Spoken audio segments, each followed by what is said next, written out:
It's easy to see why Holmes and Watson must have looked like a great idea on paper. Will Ferrell and John C. Reilly have great natural chemistry as a comedy double act in Talladega Nights and Step Brothers. Why not cast them as funny versions, as some famous done-to-death fictional duo people have seen dozens of movies about, and do a parody? And even though neither of them are British, Sherlock Holmes even seems like a natural fit, given that Ferrell excels at playing egomaniacal blowhards and Reilly is a master of innately sympathetic second bananas going all the way back to Boogie Nights. So, Will Ferrell is Sherlock Holmes, Reilly is Dr. Watson. Sure, I can imagine the funny version of that, and I'll have to keep imagining it because this movie sucks. I can't say for sure that this is the worst movie or even the worst comedy that either of the main duo have done, but it's definitely the worst thing they've done together. A waste of talent that doesn't so much misuse both of their gifts as it does willingly throw them away in favor of gags that alternately feel suited to different comics entirely or nobody in particular. About half the scenes and ideas feel made up on the spot, and those are the ones that feel almost serviceable, while the other, stranger, more elaborately thought out business feels like it was intended for a Tim and Eric project, though they might have made it work. Here, it definitely does not. The end result doesn't have much satirical insight to either the literary tradition of the endlessly adapted Sherlock Holmes stories or the general pop culture presence of the characters, which feels bizarre considering that the characters had so much more modern resurgence over the last decade between House, the Robert Downey Jr. movies, Sherlock, Elementary, and now Miss Sherlock on HBO Asia. You'd think that with all these different reworkings already out there, Holmes and Watson would have more to work from, or at least try, than retreading familiar territory about men not being able to express platonic affection and awkwardly unequal partnerships. And yet not only does the film not have anywhere to go but there with its central dynamic, it can't even be bothered to do so with much comedic or even character depth. Half the time it feels like both actors would like to drop the accents and costumes and cut to the chase of every character beat by turning to the audience and saying,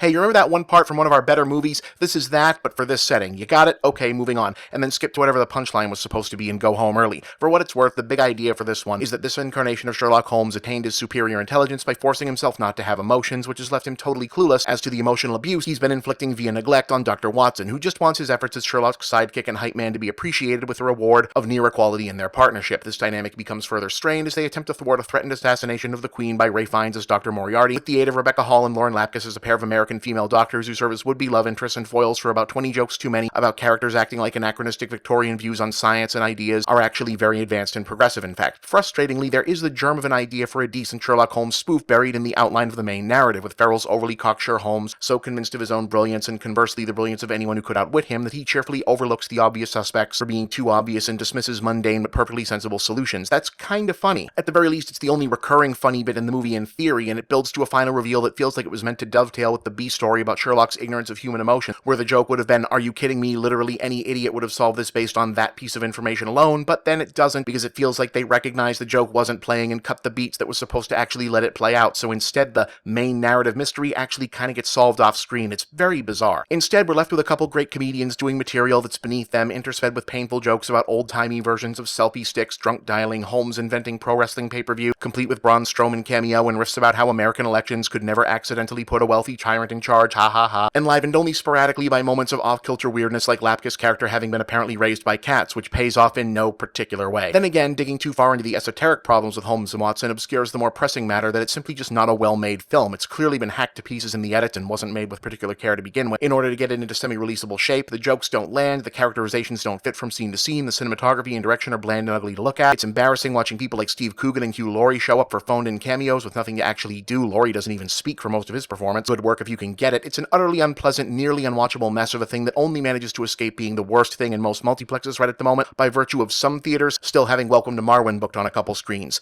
2 out of 10, it feels like it might be a long year, folks.